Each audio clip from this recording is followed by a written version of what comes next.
guys get into this video, I have to apologize. I left the dryer on, so you'll hear it in the background. And Ray obviously didn't clue into that. This is actually a good money saver tip. Use the dryer and the washer on off-peak hours. What's up, my friends? Welcome back to this channel. I wanted to dive into something a little different. Oh wow. I can't even get this set up properly here.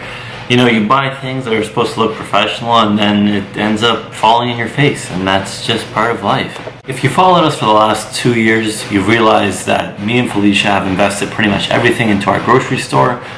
We've been building this channel along the way, and we really appreciate all the support we've been given.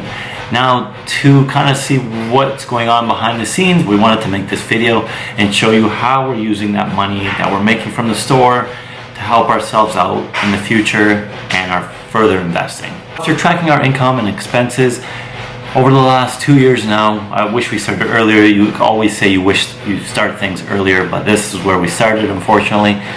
We've seen a trend where we save a lot more than we spend, and by tracking our expenses and our income, it almost became kind of a game where we can get our income to one level and our expenses as low as possible. We're talking personal expenses, not business related. So the number one tip to saving money is to use your parents' food. Just, use their credit cards when you need it and save as much money as you make. Live at their house for free. And really never use any of your own money, but make sure you're using other people's money. That's the number one tip to saving as much money as possible. Okay, I'm joking, by the way. Just before anyone blasts me, I'm just joking, You don't want to do that because you do want to start making your own money and building your own future. So this is how we kind of avoided doing that, living off our parents' credit cards, and kind of started being financially frugal, we'll say, and savvy. Tracking your expenses and your income is probably the most basic, effective way you can start, saving your money so you don't have to live paycheck to paycheck anymore. You really see where every dollar goes and every dollar comes in from.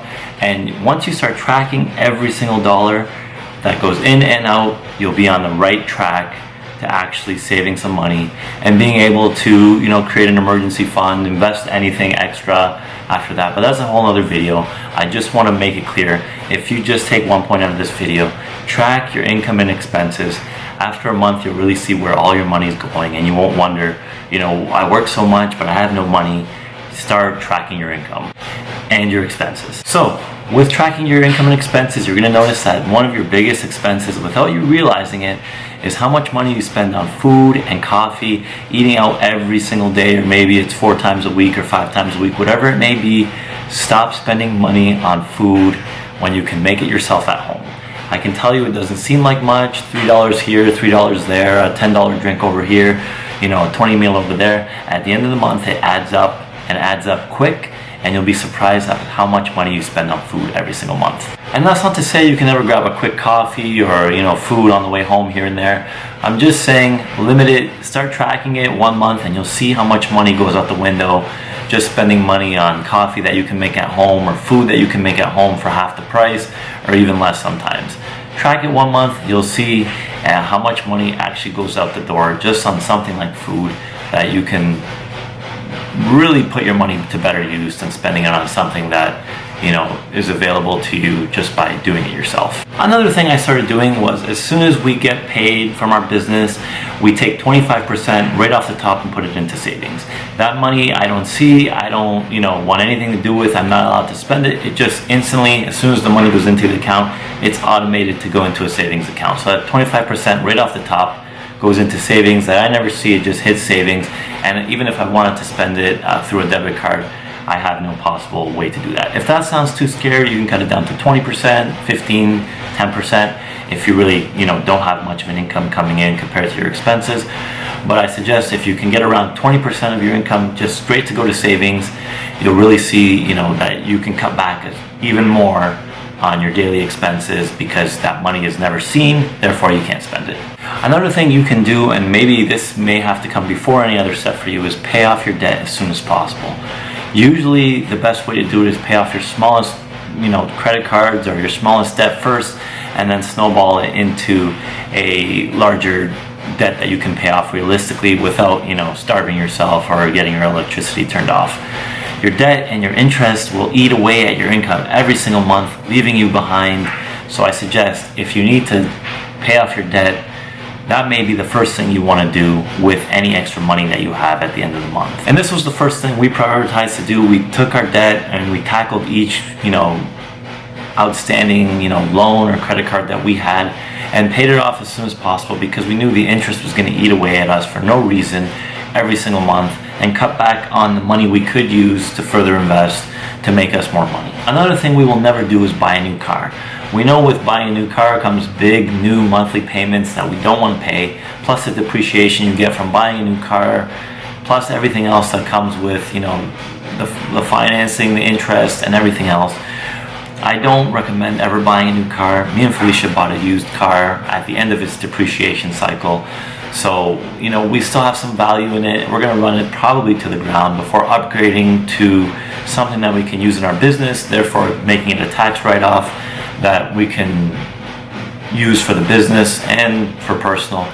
So it just makes the most sense in our situation. So the fifth tip, or the sixth tip if you include Felicia's dryer budgeting experience there, is house hacking. And we really want to get into this because we know that the biggest major expense you'll probably come across in your life is your monthly housing expenses. I guess I really can't be mad at you for that, because it literally is a good money saving tip. It's not going to make or break you or bankrupt you, but every little bit helps, right? Now with house hacking usually means you buy a property that you can either rent out the basement or the other side of the duplex to help pay off your mortgage and your monthly expenses.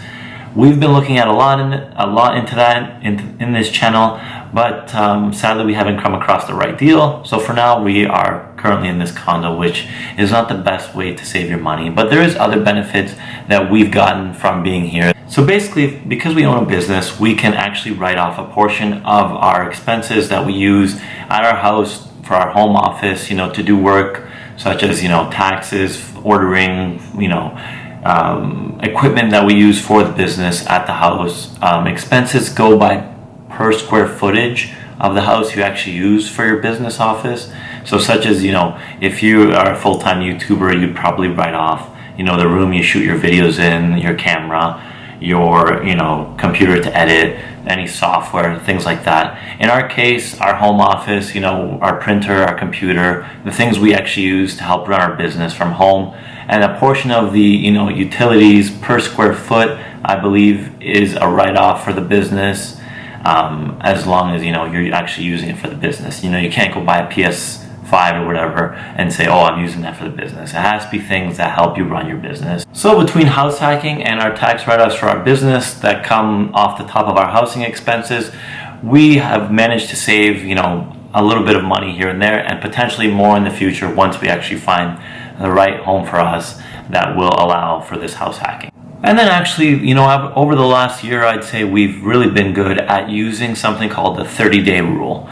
If you really want to buy something that's not a necessity, like, food, rent, or something that you need to survive, the 30-day rule just basically says that if you're going to buy something, wait it out, think about it, and if you still want it in 30 days, something like a camera or a new TV, if you still want it in 30 days and can afford it to buy it twice, then after the 30 days, your impulse wasn't just impulse. It's actually something that should make your life more enjoyable, and it's time to actually purchase it. So usually the way this works is if you really want something that you think is necessary, write it down. After 30 days, if it's still, something you want, if it's still the best deal, something else didn't come up, you can still afford it, that's when you should purchase it. This helps basically, avoid impulse buying or buying things just because you think they're on sale. When you're buying something on sale and that you didn't need, you didn't really save any money. You actually spent money that you weren't going to. So the 30-day rule helps eliminate all the impulse buying that you may have done, and still helps you live a normal lifestyle with considering anything else that you may need to buy in those 30 days that may inhibit you from actually making that purchase that you didn't need in the first place. And I really can't tell you how many times this has happened where we thought we needed something right then and there in a store or online, and we were about to buy it, and we basically said, do we really need it? Let's just see if we actually want it in 2 weeks, 3 weeks, 30 days. And to be honest, 80 to 90% of the time we've moved on and, you know, either realized we can use our money better elsewhere, or something else came up and we actually found a better deal, or in general we completely forgot about that item because it was basically just going to be an impulse buy, something we use once or twice and never touch again. So that really helps save a lot of let's call it disposable income.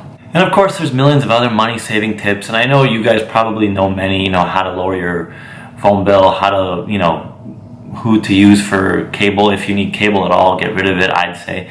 Or, you know, there's millions of ways to save money. Those are the things that helped us save so much of our income. And essentially the more income we make, I want to live at this current lifestyle where we don't spend money on things we don't need, so we can invest that money and just build a better future where we don't have to worry ever about having enough money or having enough to pay for certain things. These are things that really helped create a more comfortable lifestyle for us because we weren't spending money, you know, on anything and everything.